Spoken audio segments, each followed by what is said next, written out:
Los guerreros no eligen sus espadas, son sus espadas quienes los eligen a ellos. Y así, como las personas no eligen su destino, es su destino quien las elige a ellas. ¿Cierto?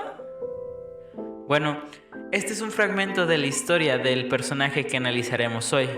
Si bien las espadas pueden elegirnos a nosotros, somos nosotros quienes elegimos cómo usar las espadas. Bienvenidos a la historia de Acheron. En un tiempo de caos en el reino de Izumo, un herrero se dio cuenta de que sus espadas serían empuñadas por héroes destinados a proteger su tierra.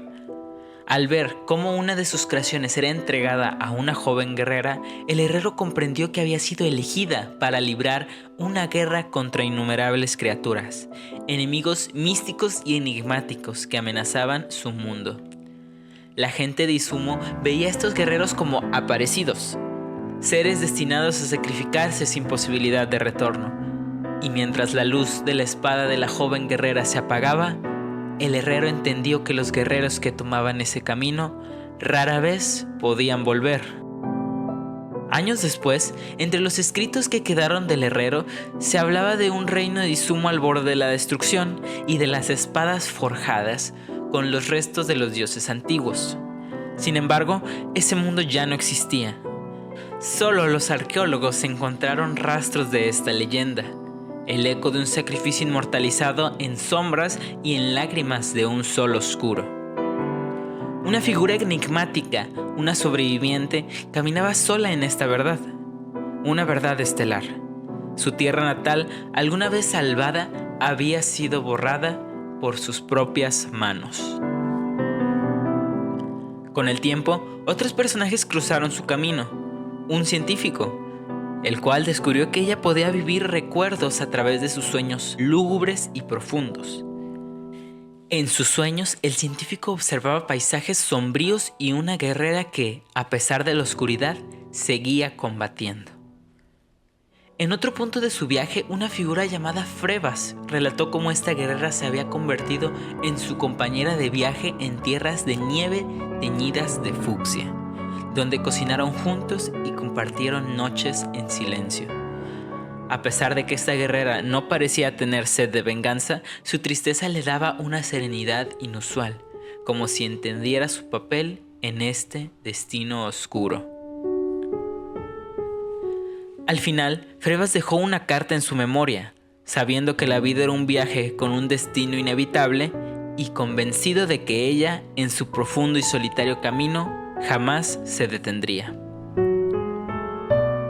Para profundizar en la historia de Acheron, podemos imaginar que, en su lucha contra los innumerables kami, se vio forzada a tomar decisiones que finalmente condujeron a la destrucción de su propio pueblo, enfrentada a un poder oscuro y avasallante.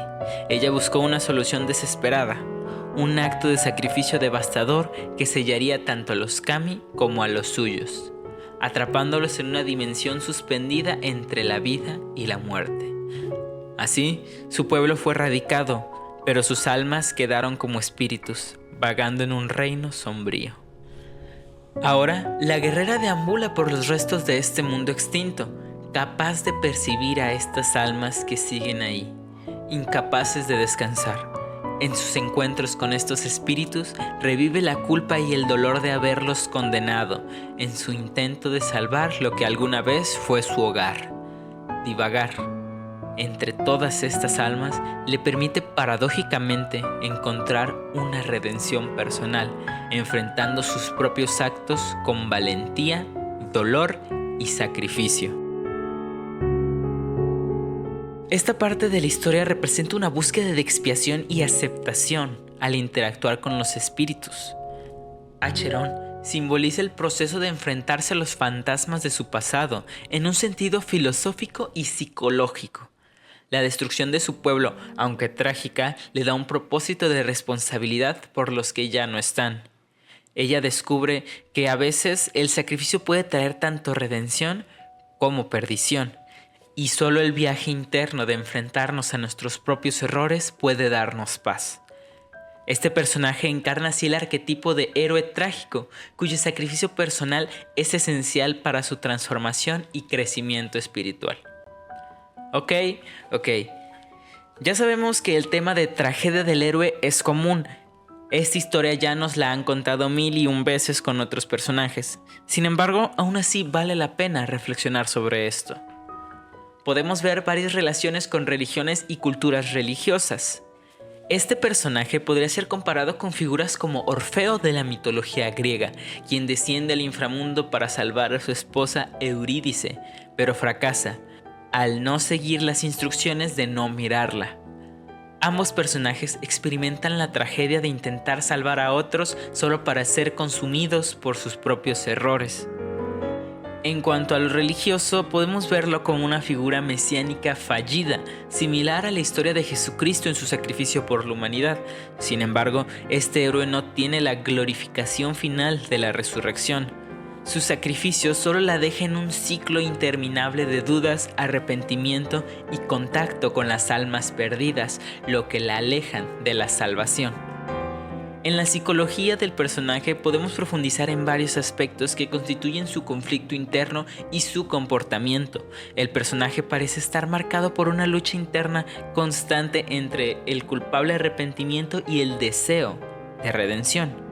Este tipo de conflicto es común en personajes que han cometido actos significativos, como sacrificios o decisiones dolorosas que ahora les resultan difíciles de justificar. Comenzaremos con el análisis psicológico de este personaje, pues hay varios tanto experimentos como temas que creo que sería muy interesante analizar aquí. Empecemos por la pérdida de la esperanza y la resignación. También llamado concepto de pérdida de la esperanza, puede explicarse a través de lo que el psicólogo Martin Seligman denominó indefensión aprendida.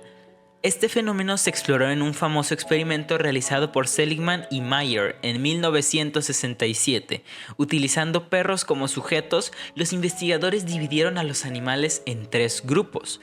Un grupo que podía evitar un choque eléctrico presionando una palanca, otro grupo que no tenía control sobre los choques independientemente de sus acciones y un grupo control que no recibió choques eléctricos. El segundo grupo, tras repetidas exposiciones a choques inevitables, dejó de intentar escapar, incluso cuando posteriormente se les dio la oportunidad de evitar el castigo. Los animales asumieron que el sufrimiento era inevitable y se resignaron. Una conducta que Seligman interpretó como una analogía de la esperanza humana ante situaciones percibidas como incontrolables. En la historia del personaje, este estado de resignación puede reflejarse en momentos clave, donde siente que sus esfuerzos son inútiles. La conexión filosófica y psicológica radica en el impacto de esta pérdida de esperanza, la incapacidad de actuar, no por falta de oportunidades, sino por la percepción de que el cambio es imposible. Esto nos lleva a la pregunta, ¿qué hace falta para romper este ciclo? Quizás, al igual que en los experimentos, solo es necesaria una pequeña muestra de control para reavivar la esperanza. Me recuerda también a la filosofía de Arthur Schopenhauer, una filosofía que asume radicalmente que el universo es el peor posible y el mundo una manifestación irracional, cuyo desarrollo de la conciencia, en sentido idealista, conduce a un dolor absoluto. Aunque hay que recordar que ella estuvo no solo limitada a las experiencias de su planeta, sino que fue durante mucho tiempo. De esta forma pudo haberse reflejado la indefensión aprendida de la que hablábamos, dando lugar al desarrollo de este tipo de filosofía. No mentiré, no somos muy partícipes de esta filosofía, pues apoyamos la idea de que siempre se puede mejorar. Sin embargo, en su desesperación y cansada percepción, no había razones para hacer algo por sí misma.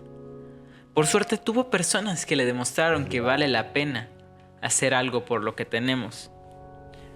Ernest Hemingway escribió alguna vez, «El mundo es maravilloso y vale la pena luchar por él». La interacción con los espíritus refleja un aislamiento psicológico profundo.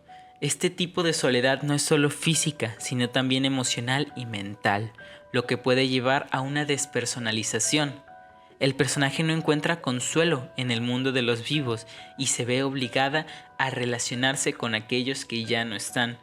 Un proceso que puede ser interpretado como un intento de lidiar con el desgaste emocional de su sufrimiento no resuelto. Este tipo de aislamiento puede desencadenar una depresión profunda, donde la percepción de la vida y la muerte está distorsionada.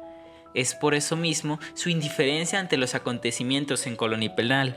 No es hasta que se ve involucrada que recuerda que vale la pena hacer algo por nuestra realidad.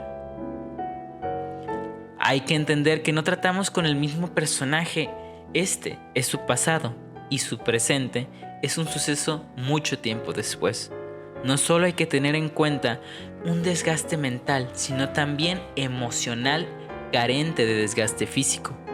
Es decir, su cuerpo seguía siendo capaz de todo y la mantenía fuera de peligro, pero su mente y emociones perpetuaban su castigo.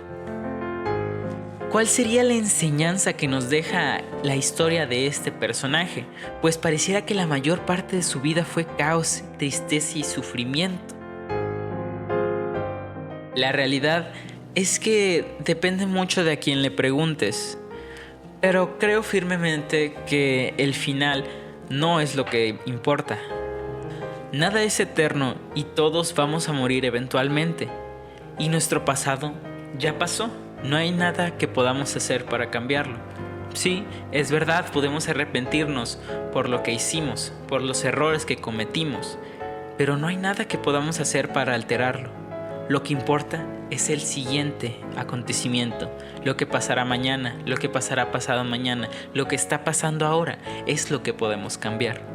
Y al final, todos estos errores nos llevarán a algún lugar, así como los errores que ya cometimos nos llevaron a ser quienes somos. Las caídas y fracasos son inevitables, pero cada intento fallido fortalece nuestra voluntad. La resiliencia no es solo una capacidad psicológica, sino una virtud ética que nos impulsa hacia una vida más plena. La historia de Acheron, aunque repetitiva, nos recuerda que incluso enfrentándonos a adversidades, la lucha constante por superar nuestros límites es lo que define nuestra humanidad. Pues, el fracaso no define quiénes somos, sino las veces que decidimos intentarlo nuevamente. Y pues bueno, esto sería todo por el video de hoy. Muchas gracias por ver el video. Quiero agradecerles personalmente a todos, pues ya somos 1000 personas en este canal. Muchísimas gracias por el apoyo, por sus buenos comentarios y por sus opiniones en general. Disfruto mucho leyéndolos y nunca pensé que llegaríamos a lo que ahorita estamos logrando. Muchas gracias por eso. Como había mencionado, hasta aquí llega el video de hoy. No olviden mencionar cuál quieren que sea uno de los siguientes personajes, también su opinión y también qué referencias encontraron en el video de hoy. Yo soy Calciquiel y nos vemos en un próximo video. Bye.